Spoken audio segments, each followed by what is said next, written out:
welcome to another edition of Are You Entertained, the live podcast. I am your host, Tracy Speaks, where we bring you all things entertainment. And I have a very, very special host with me tonight, and her name is Khaliah Guillory. She is the founder of KOG & Company. She is a powerhouse speaker, keynote speaker. Ooh, won't he do it? Visionary, philanthropist, and also has two amazing ventures. Her docuseries, two-part docuseries, I Am You, and then her new venture that I'm so excited to hear about, which is going to be NABAR, and we're going to talk about that a little later on in the evening. Khaliah, say hi to the Are You Entertained audience. Are you entertained? That's the only way I feel like you can say it, right? And you will also see her on the Are You Entertained commercial that we're in the middle of editing. That's right. You and Sean, right? That was such that was just such a coincidence, right? We jumped on right in. But you know how God has aligned our paths. Totally. So it's like, I just said, wait a minute, stop talking. I was talking to the one guy, we were interviewing him, and I said, hold on, I need to stop talking real quick. My sister's down there. And it's like, your real sister's like from God? I said, yes, she is from God. Khaliah! That's not from God. That's a new way of saying it. I was like, okay. It's like I got the same parents. I said, yes, from God. What are you talking about? Like, dude, I already told you what it was. So, Khaliah. Yes. Visionary, thought leader, philanthropist, creator, startup master. Ooh.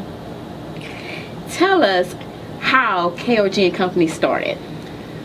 You want the Cliff Notes version? Give me the Cliff Notes version. All right. So, 2.5 years ago, I was in a role in corporate America working in the financial services industry, and in this particular role I was a strategy manager. So what that meant is that my territory at the time included the entire footprint. So they would fly me, my target was really here in Texas and I believe New Mexico at the time. But for this particular project I needed to go to San Francisco. So I went out to San Francisco because a part of my role was to develop strategies for teams that perhaps could be doing a little better.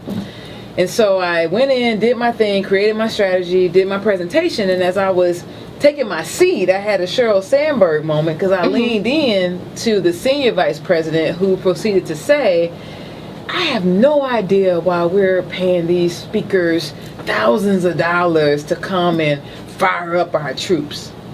And as I leaned back, I was like, you sure right, lady. Like, why are you paying these speakers thousands of dollars when you could be paying me these thousands of dollars in a weekend, over a conference, over a workshop, and not make me wait a whole year to get all my money? Like, put my money in my hand right now. Yes. And so at that moment, I said, you know what? I love speaking. It's always been something that I've done.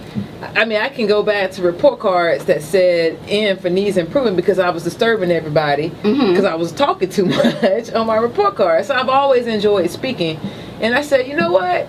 I'm going to take this opportunity and I'm going to take a shot and start my own my professional speaking and consulting firm and basically do what I was doing for them. I could do it for myself and put my own spin on it. Exactly. And you hail from? Wells Fargo Bank. Okay. In your 14 years. 14 years. Yep. And being, well, you gave me this tag, a corporatepreneur. Yeah.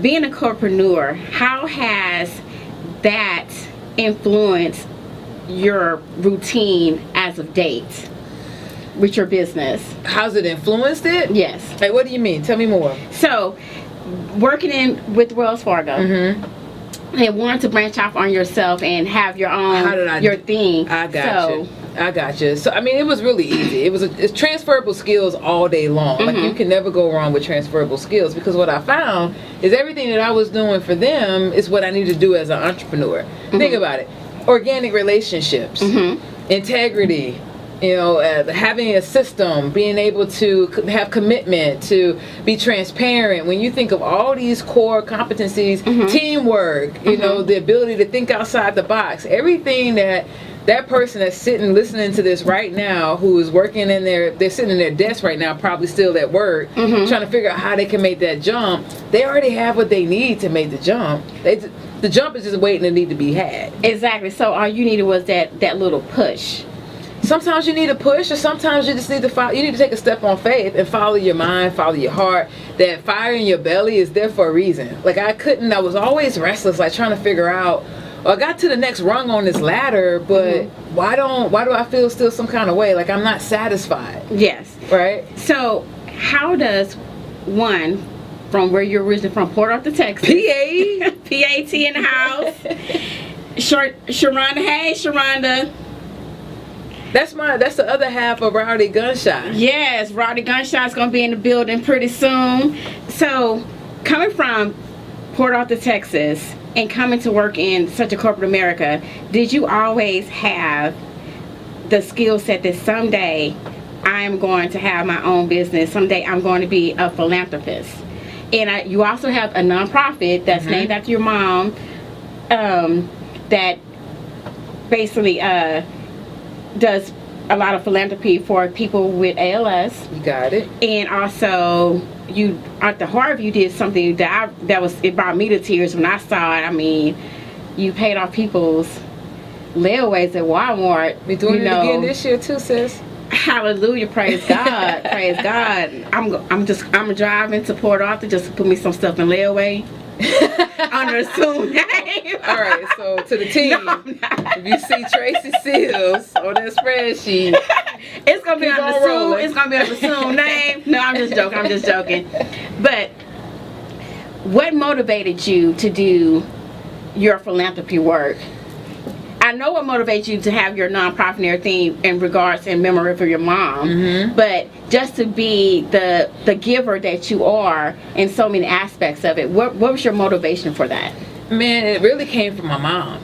So this whole concept of giving back and keeping her legacy going on, that's one of the main purposes and premises that my sister and I founded the Cynthia A. Guillory Foundation. So real quick story.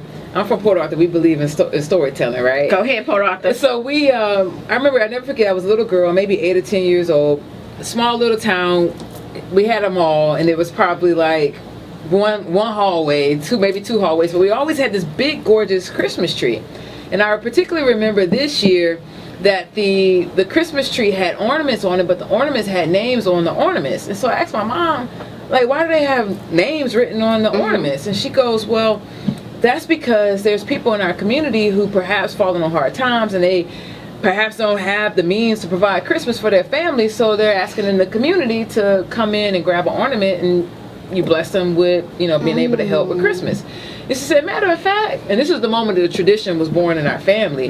She said, matter of fact, you go grab an ornament, and your sister go grab an ornament, and going forward, when you do your shopping, you're going to do shopping for somebody else in the community. So the birth of the gift of giving started in that moment, and it continues on. My sister has branched off and started her own traditions. Every Thanksgiving, her family goes out in Philadelphia and feeds the homeless. I mean, we've done caregivers corner where we know what it means and what it feels like to be a caregiver. So we'll randomly pull someone from ALS and say, hey, I know you're a caregiver, and I know you probably forgot about yourself, but self-care is important. So can you please, on behalf of Cynthia A. Guillory, here's a gift card so you can go and have a spa day. You can go and get a mani-pedi. You can go and just sit in your car for an hour just because you know you need to disconnect and unplug for a little bit. Exactly. And could you remind us or tell us, when is ALS Awareness Month? So ALS Awareness Month, we kind of got two, right? Okay. So May is the official month, but then the Ice Bucket Challenge is in August. Are they still continuing to do the Ice Bucket Challenge? No, but I mean the legacy of the Ice Bucket Challenge continues to move on. So I'm also a board member for ALS Association here, and we had a meeting with the regional director here, and she shared with me some of the ideas and activities that are going to go on in August for the ALS awareness, so we can find a cure for this nasty disease. Exactly. So everyone, next month, the month of August, make sure you're following Khaliah Guillory at KOG Speaks, And so you can make sure you're paying attention to some of these ALS challenges or ALS activities, and also make sure you're donating as well. Make sure you're donating. Speaking of donating, October 13th is the actual walk. It's going to be here in Houston. So we're forming our team now. Again. Yep. Okay. Yep. We've had a team since 2011. So. And last year was in Sugarland. Well, it was supposed to be. It got rained out because it got rained out. Yeah, because I couldn't come. Because I couldn't come. It got rained out. Due to Harvey. Yes. So we did not have it last year. So that means that this year the team is going to be bigger. Right there in Sugarland. Yes, right at Oyster Creek Park, right?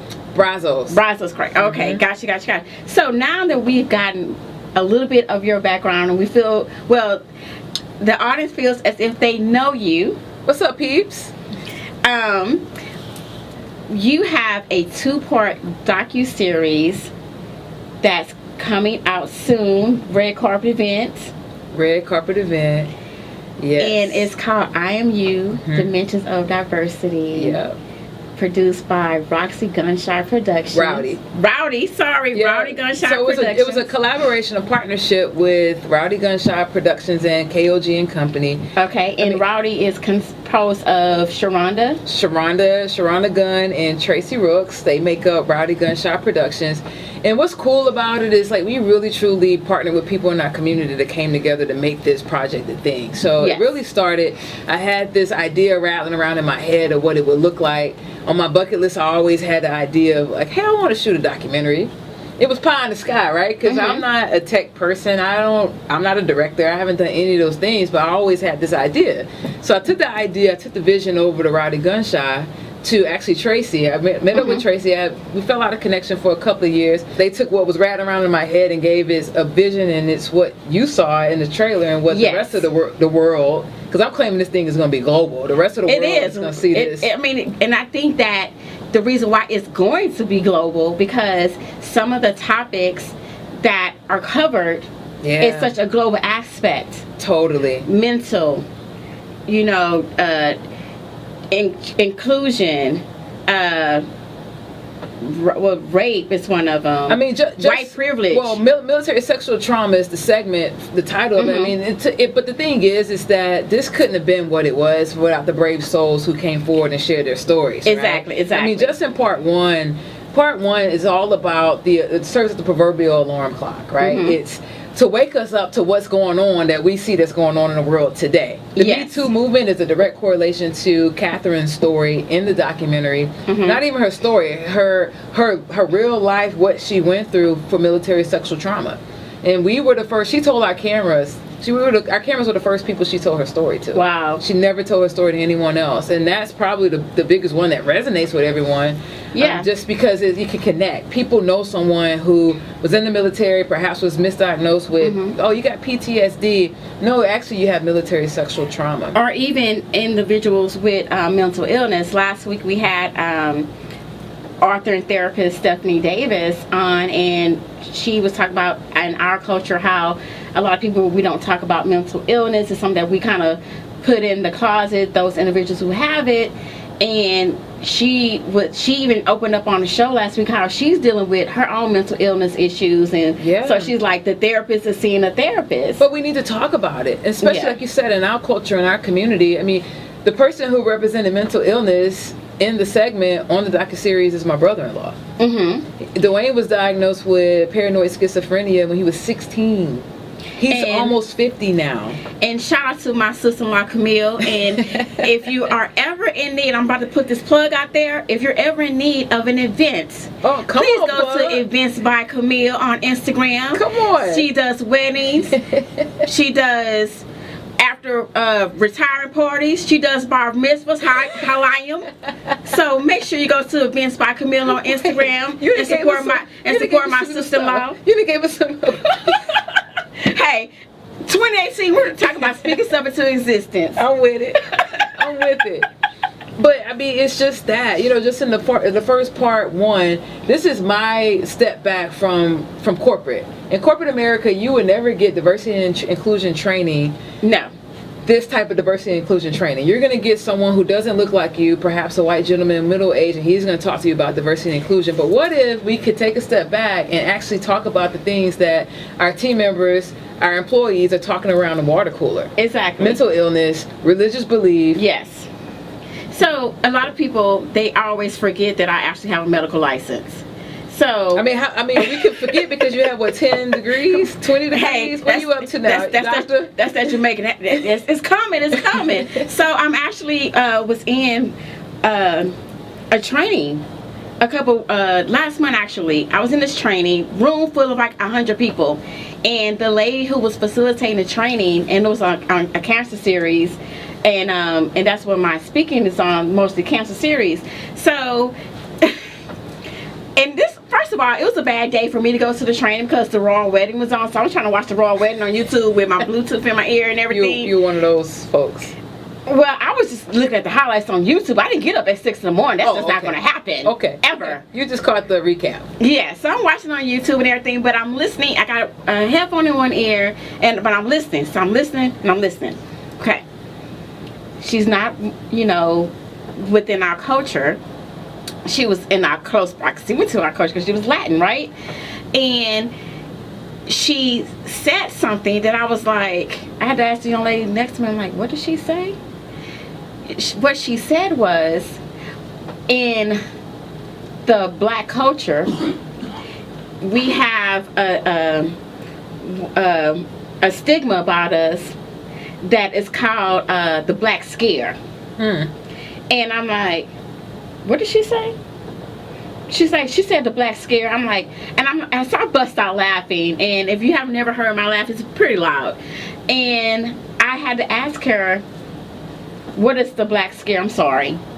She said that in our culture that we internalize, if you say I have it, I'm gonna have it, as it relates to our health. And I'm like, who told you that? And why would you say it in an open forum of people like this? Yeah. I said, because that's totally not true. I said, if just because my mom had cancer does not mean I'm going to have cancer. Right. I said, things skip generations and things of that nature. So you shouldn't say something like that because you're misinforming people. Well, and that goes back to mental health from a standpoint of, untraditional medicine, meaning like manifesting, meaning meditation, meaning, when we are really truly clear and connected to our source, be it whoever we believe that is, but we can see things clear and we can realize that just because my mother had ALS, it doesn't mean I'm going to have ALS. Exactly. Just because your mother had ALS doesn't mean, and just because, just because my grandfather had the gout doesn't mean I'm going to get the gout, exactly. Right? But whenever we're connected to our source and we can really truly spend time to respect the self-care that's so necessary and to respect the fact that we have to take care of ourselves before we can take care of anybody else. Yes. When we're on an airplane, they tell us to put, in the event of emergency, who put their oxygen mask on first? Put it on yourself first and then your neighbor. Right. So we're not getting in the daily taking in the daily type of energy that we need, what we want to happen. I mean, thoughts become things. If we think something bad is going to happen, probably something bad is going to happen. But if we think something great is going to happen, and we can close our eyes and visualize, this documentary being seen across the entire globe in France and Paris and like all these different places, it can happen. Because I've seen it. Exactly, and it will happen, So with getting preparation and everything that you're getting for the documentary, what obstacles did you encounter, if any? Man, we haven't encountered obstacles, but nothing that we couldn't get past. It's getting connected to the right people who believe in the project. Exactly. That's important. And the cool part about it is Rowdy Gunshot Productions, because Tracy and Sharonda are the SMEs, they're the subject matter experts. Malcolm Gladwell always talks about 10,000 hours to be the subject matter expert in your respected field. I respect that in them because I don't have 10,000 hours in production, nor do I. That's not in my ministry. I don't care to have 10,000 hours, but what I do have is 10,000 plus hours in negotiating and business development. So really, for me, it's from my angle. I'm sure whenever you speak to them, they'll be able to talk about production type of obstacles. I mean, at first we didn't know we needed a trailer. we got a trailer. And that trailer has really helped us being able to get the word out. So, some things like that, I wouldn't call them obstacles. I'll call them learning opportunities. But the biggest one is getting connected to the right person, the right audience, someone who really believes in the project. Because let's be clear, we are talking about some really thought-provoking topics, and it's a hard pill for some people who aren't ready to digest it. Exactly, and that's the thing. A lot of people don't want to talk about these issues, especially in the state of how our government is. They look at these things and they're like, oh no, we're going to shy away from these things. But no, these are things that have to be talked about. These are items and topics that need to be discussed, and these are also topics that need to be brought into the corporate realm. Yes, so much so, and I think because it's so different, people don't realize the biggest impact that imagine if your team members are spending most of their time at the place of business, but they're not showing up as who they are because they're afraid that if someone finds out I'm a Muslim, then I won't get promoted. Yeah. If someone finds out that I have a mental illness, or I come a long line of mental illness, that I'm crazy. This is the thing that really shook me. I at one point was managing well over 200 team members here in Houston. And I found out one of my top tier team members, I found out he was a veteran. He had been on my team for probably 3 or 4 years. And I asked him when I found out, it kind of just fell out. And, and I go, well, why didn't I know about this? He was like, can I be real with you? And I was like, please. He's like, I don't want anyone to know I'm a veteran because I'm afraid that they'll automatically assume I have PTSD and come and shoot the place up. Wow. This is someone who served our country for our protection, but yet when they come back, they're afraid that someone is going to label them with a manufactured label to say, hey, you're a little...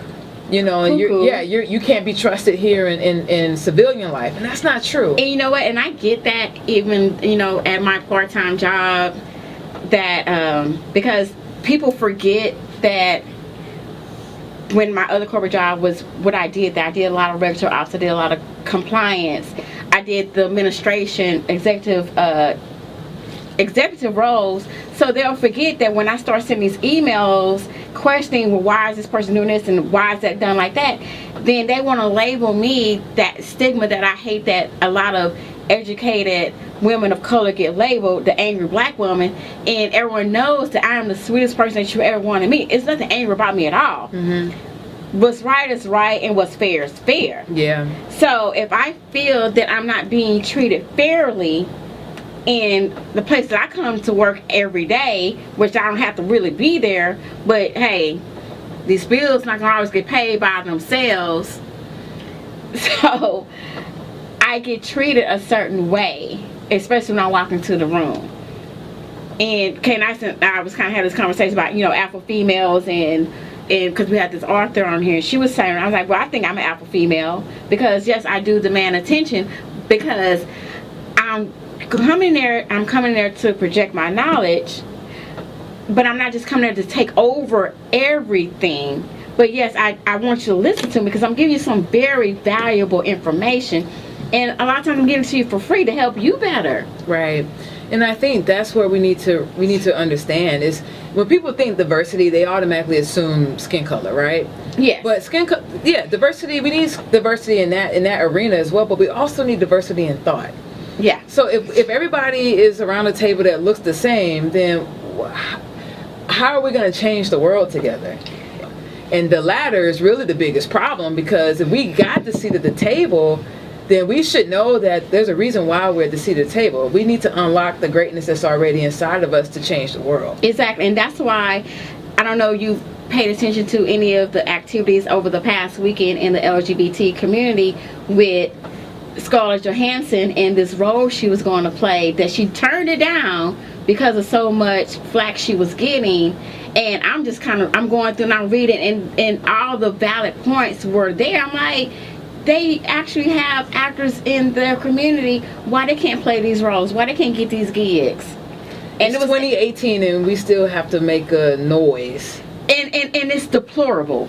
It is. Well, I mean, there's a lot of other stuff going on in our country. Well, yeah. That's another show, but we'll stay on task. But yeah, but I'm like, I'm looking at this, I'm like, come on now.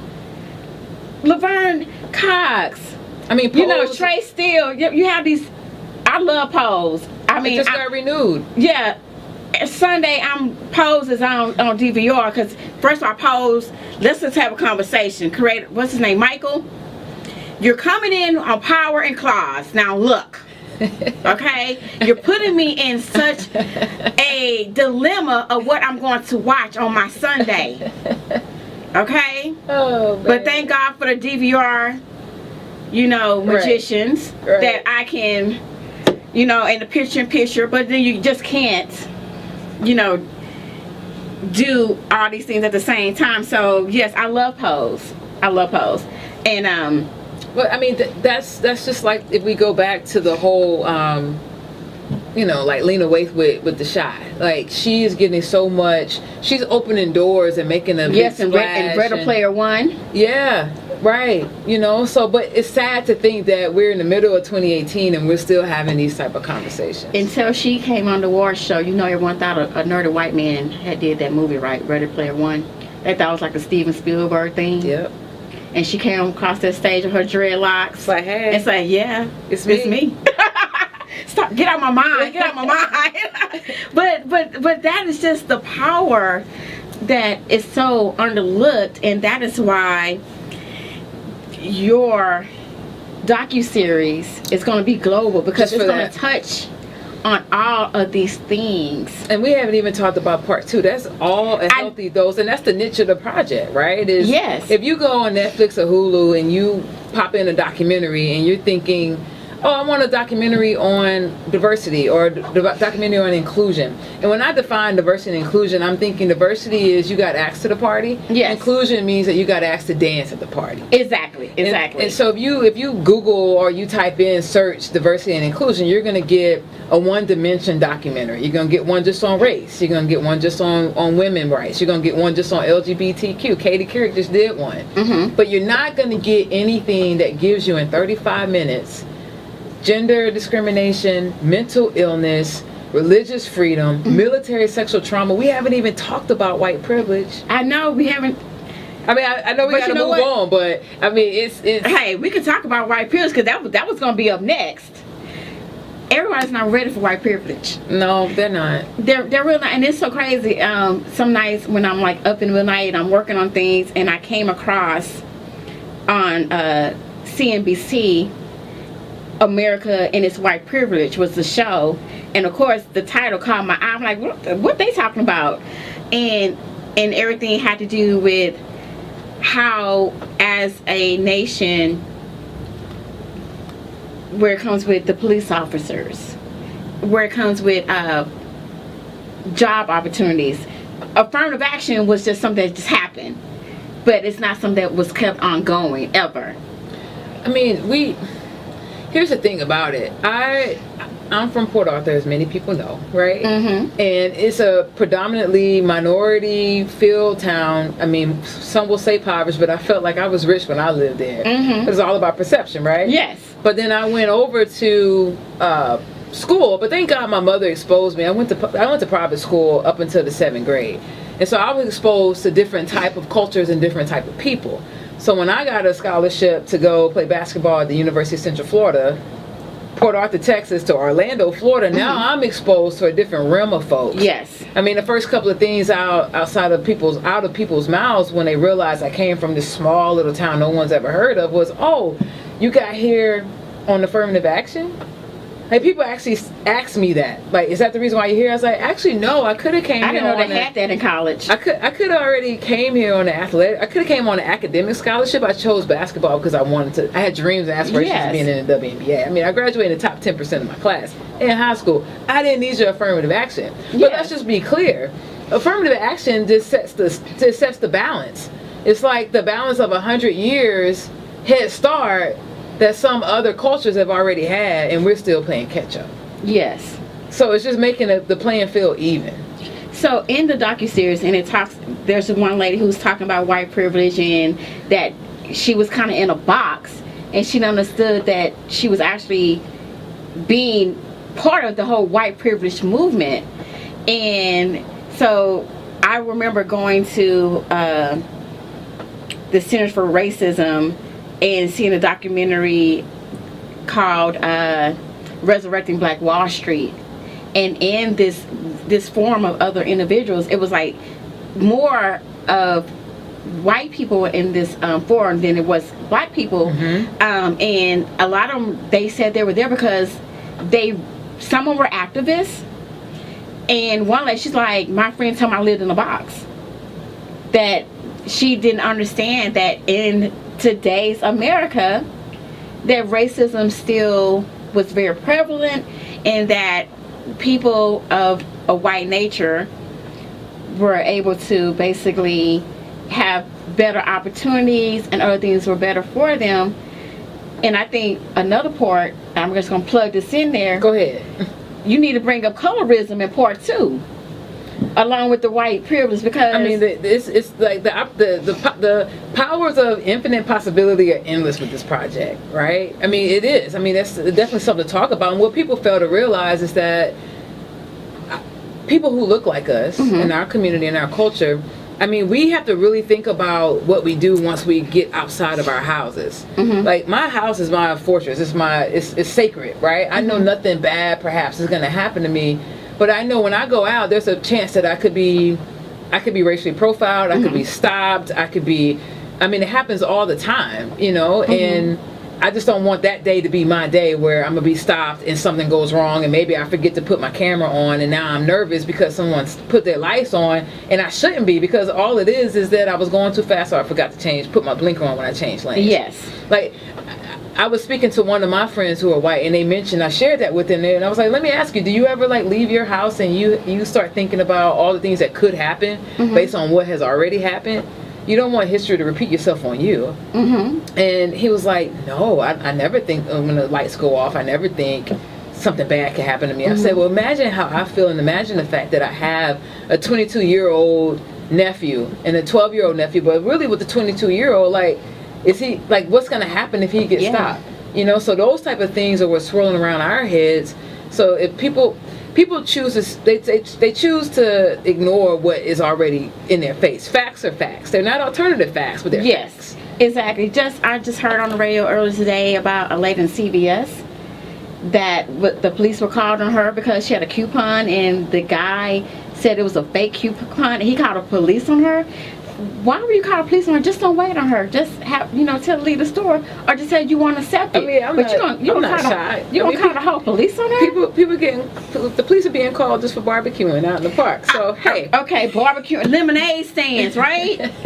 but hey, Charles Gambino, this is America.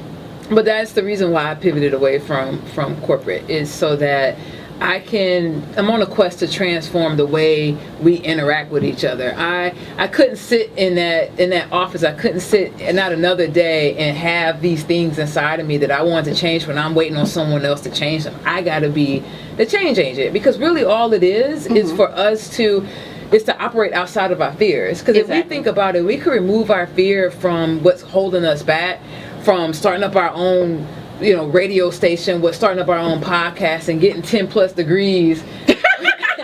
But fear really is the catalyst. But if we change that relationship with fear and really make it our ally, like fear is my homie now, and I can use that to fuel and drive all the things that I want to do, then I now can summon up the unmitigated gall to go out and courageously and perhaps recklessly pursue every and anything that I want.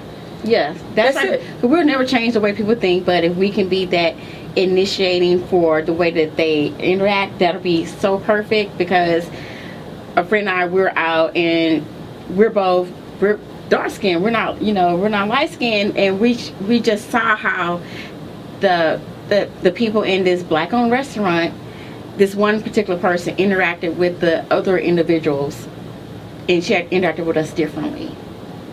And it was so crazy, and that's why I say, colorism would be something also good to talk about, because I said, well, she's not going to come here and talk to us, but me being a person that I am, I'm going to make you talk to me. I'm going to definitely make you talk to me. So what happened was I told her, I said, just look at her, just look at what she's doing. So she talked to the Caucasian patrons, she talked to the Latino patrons, she talked to the she talked to the lighter skinned patrons, but she never came to our table to talk to us. And did I feel some type of way? Yes, I certainly felt some type of way, and I just had to ask her. I said, I saw you talk to every person around here. You passed us twice. You went 360 around this restaurant, and you never came over here to talk to us. And I said, and she was just like, oh, I didn't really mean anything by it. And I'm like, but you have to, I told her, you have to understand, you never know who you may have an audience with, and you never know who I would make that person feel. But some of it also, Tracy, is deeper rooted than just that, right? Mm-hmm. Like some of it is like so deep rooted inside of her, like she just doesn't know who she is. Mm-hmm. Like she was perhaps, and I'm just throwing it out there, maybe she's mirroring or a reflection of what she's seen, or the environment she grew up in, Mm-hmm. or perhaps it's that she doesn't know how to reclaim herself. Because reclaiming you is, I posted about this today, like reclaiming you, when you think of you, think of like you spell it out, Y-O-O-W-E, you. Like, why? I never want to owe anybody nothing. Yes. Like, if I owe you $1, I'm going to sure pay you. I'm going to Zelle you that $1. I'm going to PayPal you that $1, like, ASAP, because I never want to feel like I owe you anything. I just don't believe in that type of energy. But yeah, we're comfortable with owing ourselves. Like, if we really think about that, like, we owe ourselves to be great. Like, we were designed and created to be great. Mm-hmm. All these books that are inside of us, people keep saying, oh, you need to write a book.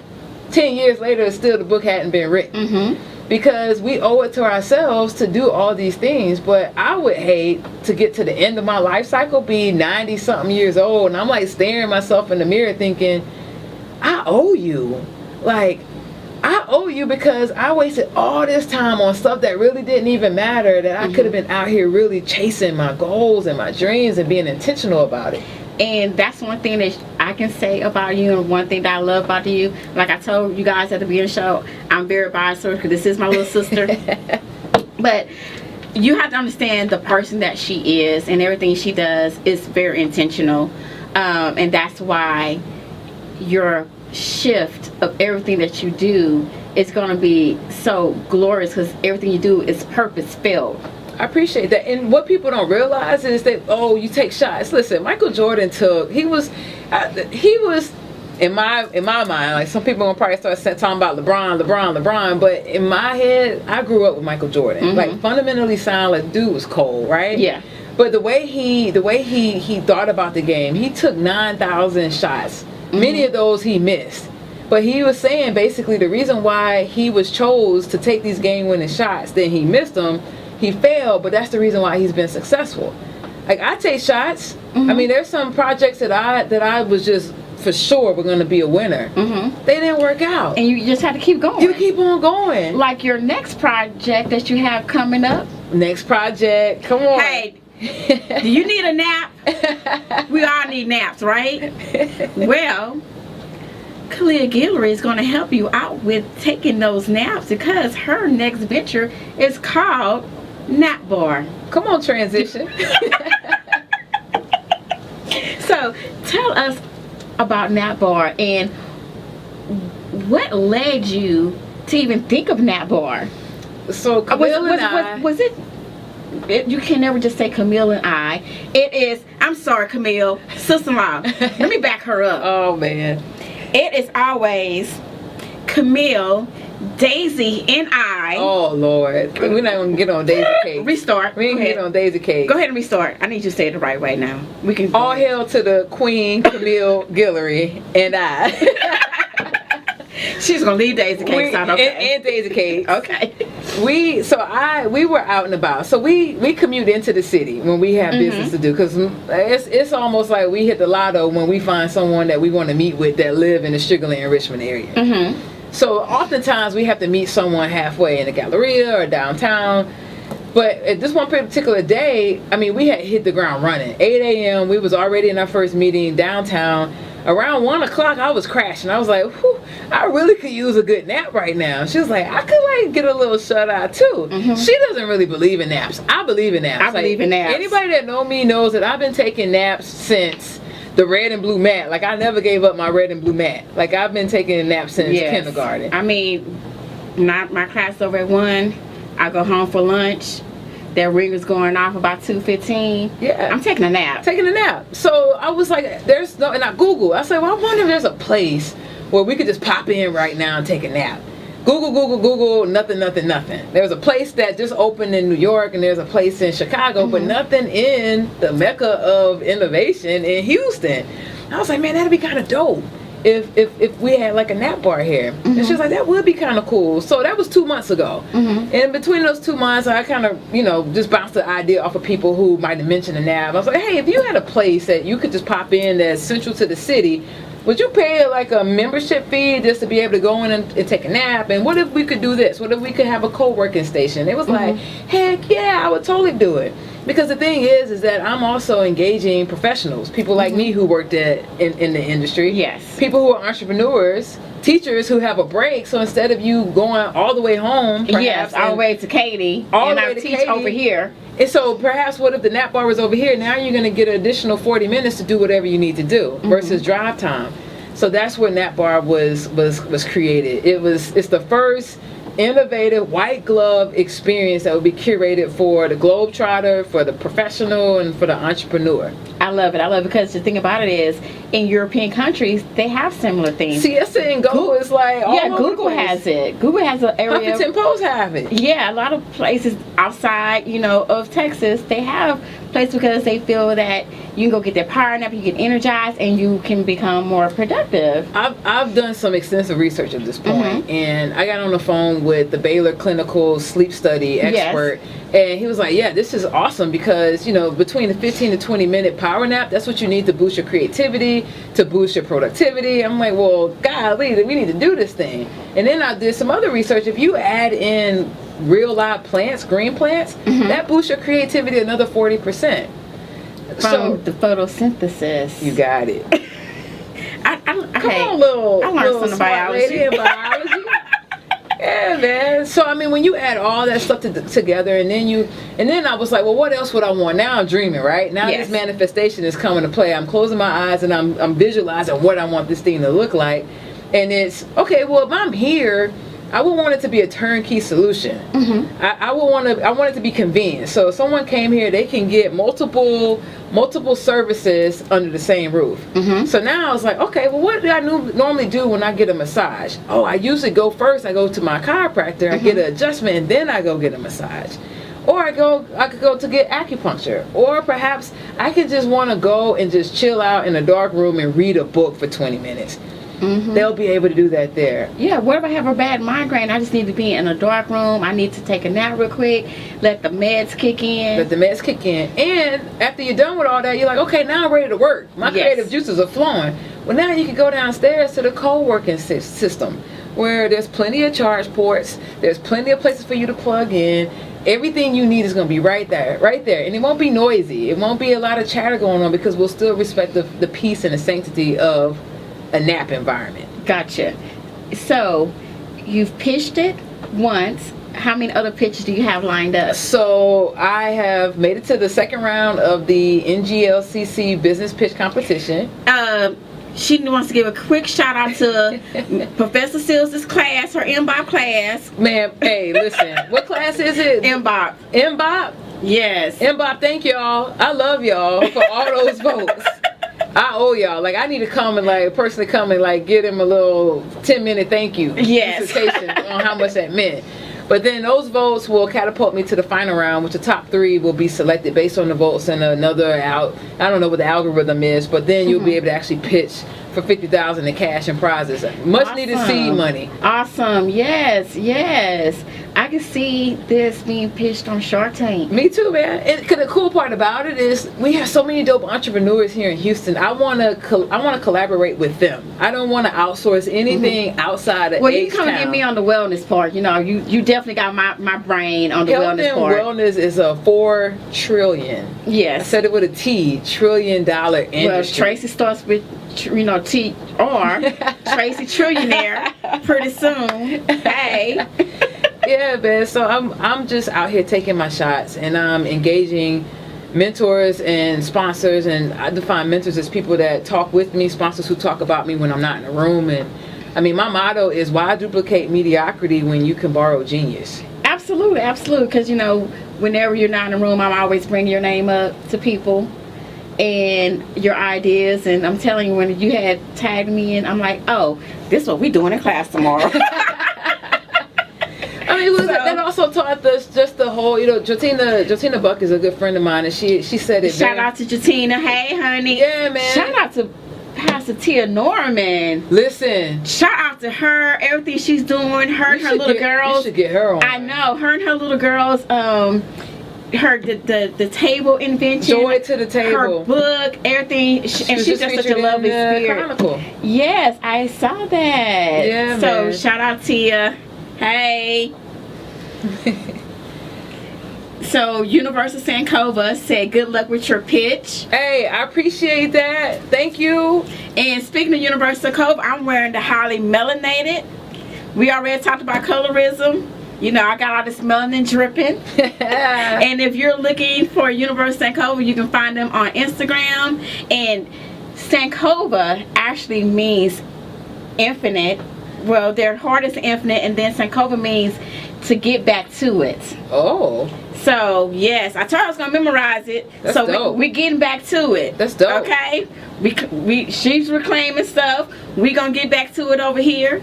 And just, let's get back to the show real quick, because we're going to be wrapping up with Khaliah in just a few minutes. I hate to, we can just never do a one session show.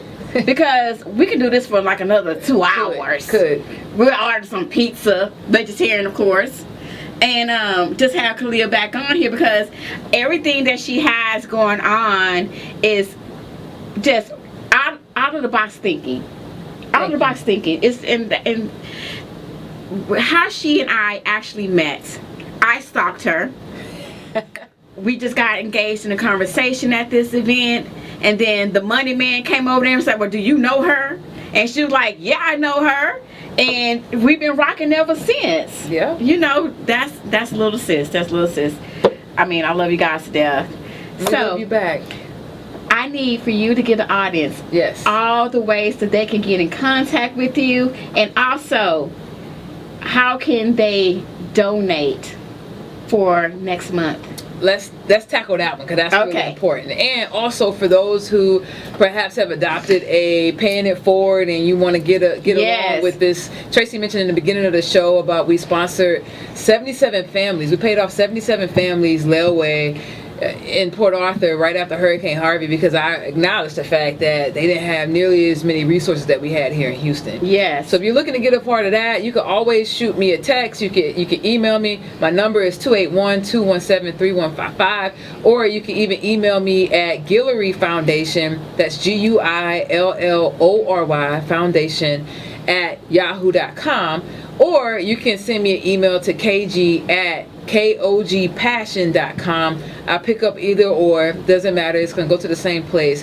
That's for our CAG stuff. So learn more about what we do for the Cynthia Guillory Foundation is CAG, that's Cynthia A. Guillory ALS.org. That's where you can go and see what we've done in the past. We have a cool timeline so you can see from whence it came, our interception, and all the cool things we're doing today.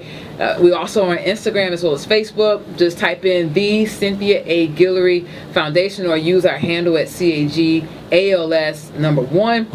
In terms of unleash your dopeness, unleash your personal power, all things kind of cool and groovy like that, you can just follow me, friend me on Facebook. That's my first name, Khaliah, KHALIAH. Guillory, GUILLORY. My Facebook and my Instagram handles for the business page is KOG Speaks. And then you can also check out the website at kogpassion.com. I should have said the easiest way to get all my social media platforms is on kogpassion.com. And then you can hit me up on LinkedIn, Facebook, and it'll automatically take you there. And make sure you all look out for the premiere of the docu-series, because it's going to be big. Oh, can I plug one more thing for CAG? Absolutely. So CAG, we just booked the partnership with the ALS Association in Chili's, Sawyer Heights. Wow, because I mean last year it was with BW3s. Yes, it was because we went. Yes, and it was BW3s last year. So this year is with Chili's at the Sawyer Heights location. They're going to donate between 10 to 15% of everything: food, the bar. Hey, August 24th and 25th. Hey, I love me some Chili's. You know, who doesn't like? Chili's? I don't eat meat right now, but hey, just throw a rib in front of me. I'll sniff it. Whoa. Okay. All right. I wasn't ready for that one. Okay. Cool. Okay, but yes. And hey, Sora, Christelle, if you're listening, you're doing your 36 days of Feel Good right now. Make sure you go to my Instagram and I'll hook you over Khaliah so you can donate, make it part of your 36 days of what you're doing for your birthday. I think that'll be awesome. And for anyone who is looking for me, hey, you can find us here on GMT Radio every Monday from 7:30 to 8:30. Make sure you go to our website at areyouentertainenterprises.com. Our Instagram is areyouentertain18, and you also can go find me at Tracy Speaks on Instagram, Twitter, YouTube. My LinkedIn is Tracy Seals Speaks. Somewhere up in there, but just go to the website, or my favorite thing, just Google me. Thank you all. Thank you to my beautiful, wonderful guest Khaliah Guillory for being in the house. Thank you to K Nice. He was so quiet. I don't know what's wrong. He must be hungry. But he's been very quiet. He normally say hey to the people. He don't want to say hey to the people today. You're not gonna say hey to the people? Oh, hey, I'm listening. I'm just okay. He said he's listening, but he's here. So, but we will see you next Monday on Are You Entertained, where we bring you all things entertainment. Thank you so much for joining me, and make sure you follow at Universal Sankofa at Universal at Sankofa is SANKOFA. You can also find them on my Instagram. You can also find them on our website. And thank you so much for tuning in. And y'all have a wonderful day. Hey.